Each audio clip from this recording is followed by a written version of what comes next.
কেউ লালবাতি অমান্য করে বা উল্টো পথে গাড়ি নিয়ে চলে গেলেন, মনে করলেন ট্রাফিক পুলিশ দেখেনি। তাদের জন্য রইল সতর্কবার্তা, কারণ রাজধানীর সড়কে স্থাপন করা হয়েছে কৃত্রিম বুদ্ধিমত্তা সম্পন্ন ক্যামেরা, যা ফুটেজ বিশ্লেষণ করে বুঝতে পারে আইন ভঙ্গ হয়েছে কিনা। ঢাকা মহানগর পুলিশের ট্রাফিক বিভাগ জানিয়েছে, উত্তর ও দক্ষিণ দুই city corporation, Shahbag, hotel intercontinental মোড়, বাংলা মোটর, ফার্মগেট, বিজয় সরণি মোড়ে এআই ক্যামেরা বসিয়েছে। কেউ আইন ভঙ্গ করলেই হচ্ছে স্বয়ংক্রিয় মামলা। যে সমস্ত গাড়িগুলো আইনকে অমান্য করছে, এগুলোর ন্যূনতম 25 সেকেন্ডের একটা ভিডিও আমরা রেখে দিচ্ছি। সিস্টেমের মধ্যে যে বিষয়টা আছে, তার ঠিকানা রয়েছে, তার মোবাইল নাম্বার রয়েছে, ওই ঠিকানাতে প্রথমে আমরা তাকে একটা নোটিশ পাঠিয়ে দিব। ওনার রেজিস্টার্ড যে মোবাইল নাম্বার আছে, সেই মোবাইল নাম্বার একটা মেসেজও পাবেন। সাধারণত আমরা 15 দিন সময় দিই। এই সময়ের মধ্যে তাকে এসে জরিমানা পরিশোধ করতে হবে।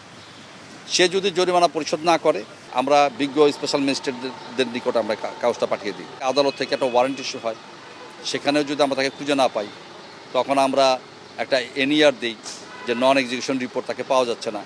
তখন আদালত আবার এখানে আমরা প্রোক্লেমেশন অ্যান্ড অ্যাটাচমেন্ট বলি, যে তার সম্পত্তি ক্রক, সেটাও যদি না হয়, তখন আমরা ইন অ্যাবসেন্সিয়া ট্রায়াল বলি, যে প্রকৃত অপরাধীর অনুপস্থিতিতে বিচার কার্য চালানো।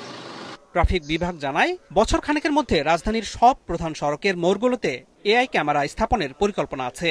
আমাদের সঙ্গে যেহেতু বিআরটি এর কানেক্টিভিটি আছে, ওই কানেক্টিভিটি থেকে আমরা জানতে পারি যে এই গাড়িটার ওনার কে, এবং একই সঙ্গে যদি আমরা ফেস রিকগনাইজ করে দিই, ড্রাইভারকে জুম করে যদি ড্রাইভারকে পাই, ওখান থেকে আমাদের ওই সক্ষমতা অর্জিত হয়েছে, সেই ইভেন কি সে ড্রাইভারকেও আমাদের চিহ্নিত করা সম্ভব। ডিএমপি কমিশনার জানিয়েছেন, সড়কে শৃঙ্খলা ফেরাতেই নতুন এই প্রযুক্তির দ্বারস্থ হয়েছেন তারা। গত এক সপ্তাহে 3 শতাধিক মামলা হয়েছে। এটা আমাদের শুরু। আমাদের যারা কম্পিউটার ইঞ্জিনিয়ার তারা কাজ করতেছে, অর্থাৎ ভবিষ্যতে দেখা যাবে যে প্রতিদিন হয়তো 1000 মামলা হবে। এদিকে নগরবাসী জানিয়েছে, তারা এরই মধ্যে স্বয়ংক্রিয় মামলা সম্পর্কে অবগত হয়েছেন। সিঙ্গেল পার হইলে অটোমেটিক মামলা হয়ে যাবে আর কি, এইটুকুই জানি। মানে এখন কি সাবধানে চালানো? হ্যাঁ, সাবধানে চালানো লাগতেছে। অবশ্যই আমরা এখন সাবধানে এবং মেনটেন করে গাড়ি চালাই।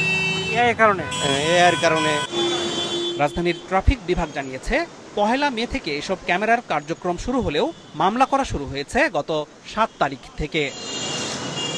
আনোয়ার হোসেন, মাছরাঙা সংবাদ, ঢাকা।